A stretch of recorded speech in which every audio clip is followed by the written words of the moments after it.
या भारत देशाचे नेते, लोकसभेतील विरोधी पक्ष नेते जननायक राहुलजी गांधी यांच्या वाढदिवसानिमित्त धाराशिव जिल्हा काँग्रेस कमिटीच्या वतीने आज नगर परिषद शाळा क्रमांक 8 व 14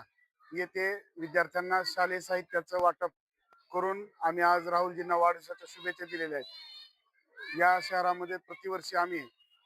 सन्मान्य राहुलजी गांधी यांच्या वाढदिवसानिमित्त बॅनरबाजी किंवा इतर अनावश्यक खर्च टाळून शालेय साहित्याचं वाटप